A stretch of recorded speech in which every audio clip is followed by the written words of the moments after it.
Cette vidéo ne s'adresse vraiment pas à tout le monde. Et quand je dis ça, vous savez déjà que cette vidéo sera profonde pour les personnes à qui elle est adressée. Elle s'adresse spécifiquement aux mamans célibataires. Ça fait un moment que je ne vous ai pas fait d'une vidéo, mais on est dans la riche gueule era. Je n'oublie surtout pas mes consoeurs avec qui on veut que plus rien ne soit plus jamais comme avant. On veut changer totalement de paradigme. Donc, j'ai 4 choses à vous dire. Que si vous acceptez de faire ces 4 choses, vous les acceptez et vous les intégrez dans votre vie sera totalement différente, mais vraiment, je vous assure, totalement différente.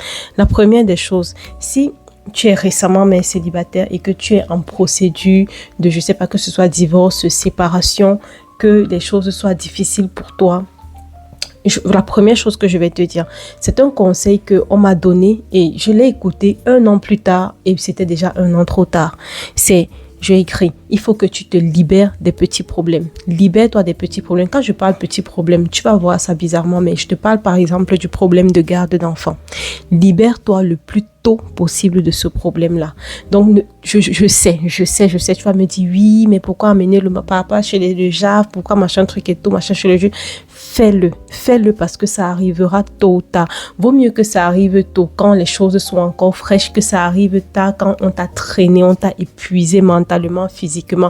Quand tu as fait les va-et-vient dans les problèmes de séparation et tout ça, ça te ralentit dans ta vie, je t'assure que demande à n'importe quelle femme, n'importe quelle maman célibataire qui a fait la procédure tard, à quel point ça ralentit quand tu ne le fais pas assez vite.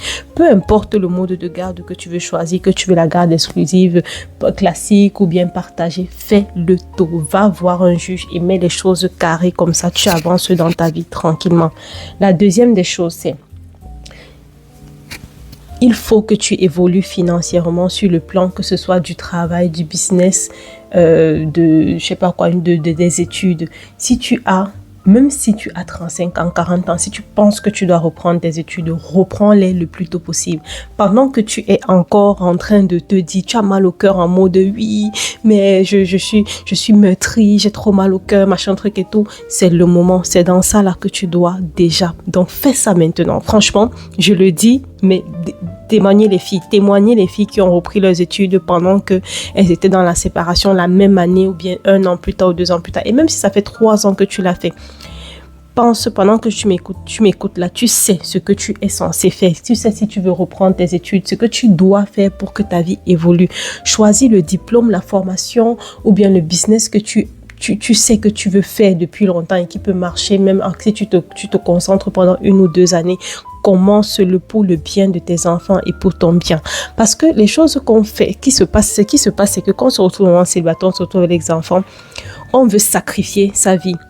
On veut sacrifier ses finances en se disant que je fais ça pour les enfants, pour un peu surperformer en tant que parent en mode oui, je veux vraiment être présente, je leur ai privé de l'autre parent, je veux vraiment être présente. Mais en fait, ce que tu fais, tu vas le payer très cher parce que le stress et l'anxiété que ça va t'apporter parce que les fins du mois seront difficiles, tu ne vas pas supporter. Et ce sera beaucoup plus long que ce que tu ne penses. Donc, tu te dis que ça va juste durer, je sais pas moi combien, 1 an. Non, je fais ça, machin truc. Sauf que plus tu tires, plus la souffrance devient encore plus longue. Je sais pas si tu me comprends. Donc, si tu dois reprendre tes études, si ça fait 3 ans, 4 ans que tu as arrêté, tu as tourné, prends la décision maintenant. Nous sommes presque à la fin de l'année. Tu peux encore t'inscrire pour, je sais pas moi, la rentrée de novembre, la rentrée de janvier. Si tu dois faire une formation, réfléchis déjà à la formation qui va te faire totalement changer de cap et tu l'as fait. Si tu dois te concentrer dans un business, réfléchis déjà, fais le pas en avant pour toi. On le doit à nous-mêmes et à nos enfants. Je vous assure que vous allez être fiers de vous et vous allez voir à quel point votre vie va totalement changer. La troisième chose, c'est que il y a beaucoup de femmes. Moi, je me suis retrouvée dans la situation où je n'avais aucune famille à côté. Je n'avais personne pour prendre soin de mes enfants. Je n'avais vraiment personne, pas de famille, pas de chat, pas de chien. Genre, bon, j'abuse un peu. Mais oui, je n'avais pas de famille pour prendre soin de mes enfants. Et j'ai un enfant, de mon enfant. Et il y a beaucoup de femmes dans ce cas-là. Et puis, en plus de la culpabilité de tu vas travailler, est-ce que tu vas prendre la nounou, machin, truc et tout. il faut accepter. Si tu veux évoluer financièrement pour le bien de tes enfants, parce que c'est ça notre leitmotiv. Depuis que moi j'ai mon fils, en fait, j'ai toutes les raisons d'être riche sur terre. J'ai toutes les raisons d'avoir plus. J'ai toutes les raisons de vouloir plus. Et quand je vois le quotidien, comment ça améliore notre vie, la qualité de vie, je me dis, j'ai fait le bon choix. J'ai fait le bon choix que de miser sur moi, de miser sur... En plus, je n'ai pas fait tout ce que j'imaginais faire. Donc, parce que quand je parle avec un peu de regret parce que je suis pas allée aussi loin que je voulais et que j'aurais pu aller sur les 3 dernières années. Donc, la troisième chose, c'est que puisque tu vas devoir recommencer tes études ou bien recommencer un travail ou bien faire un truc financièrement qui va devoir faire que tu évolues, il va falloir que tu sacrifies quelque chose. Et je ne parle pas de sacrifier tes enfants. Je sais que là, vous allez dire, oui, tu vas prendre beaucoup de temps, machin, tu peux t'organiser. Les femmes ont fait ça. Et croyez-moi, je suis sûre que vous auriez préféré être la femme d'une reine, l'enfant d'une reine. Oui, je dis ça comme ça. Mais j'ai écrit en troisième, c'est accepte de manquer, d'avoir des manques pour un peu de temps afin de gagner pendant longtemps. Est-ce que tu comprends ce que ça veut dire? Ça veut dire que, prenons un exemple.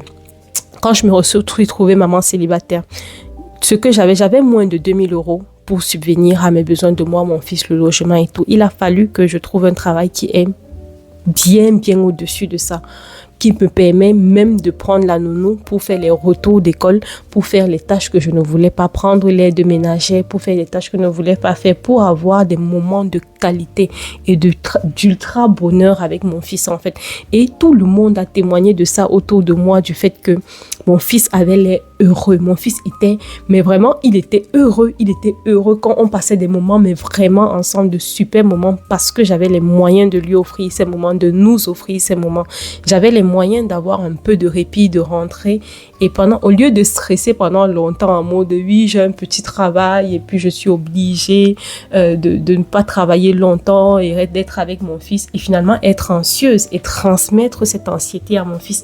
J'ai accepté de réduit. Donc, travailler qui t'a payé une nounou, qui t'a payé beaucoup de services, mais avoir encore à côté de ça des moyens pour prendre soin de mon fils. Et si tu as décidé de reprendre tes études, tu vas manquer d'argent.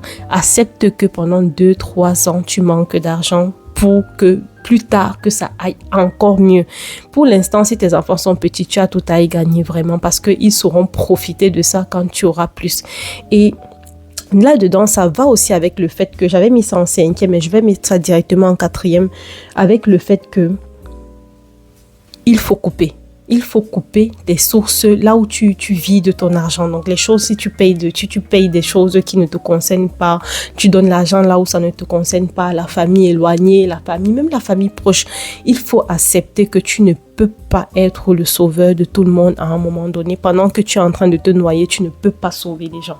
Tu ne peux pas sauver tout le monde. Tu as besoin d'aide. Là, tu as besoin de toute ta force, toute ton énergie, toutes tes finances pour mettre de côté, pour gratter là où tu peux, pour réduire. Tu dois déjà réduire tes charges à toi. Imagine encore si tu dois donner de l'argent à je ne sais pas qui, ou bien pour, je sais pas moi, parlons même simplement certains services que, par exemple, si tu aimes être belle, tu vas te faire tes ongles à 35-60 € par mois. Tu es obligé à un moment donné, si tu veux. Vraiment, je parle aux femmes qui ont une vision long-termiste, qui voient tellement loin pour elles et tellement grand pour elles.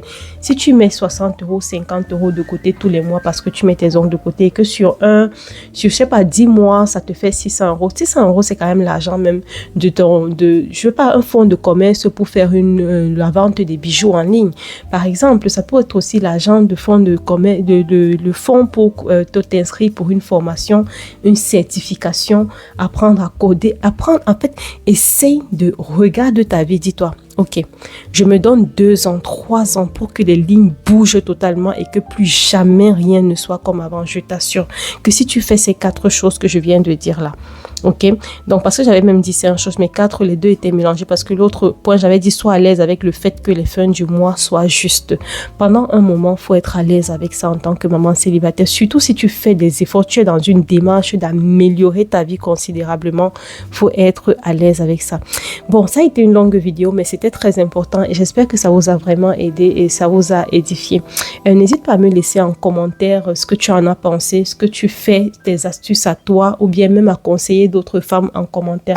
Mais je vous assure que vous n'êtes pas seul. Et beaucoup de personnes souffrent. Il y a même des gens qui ne sont pas mères célibataires et des hommes qui souffrent plus que nous, mères célibataires, en fait. Parce que, et nous, on a une grâce, je vous assure qu'il y a une grâce. Fais un projet, tu vas me dire comment ça va réussir. Les mamans célibataires ont une grâce énorme.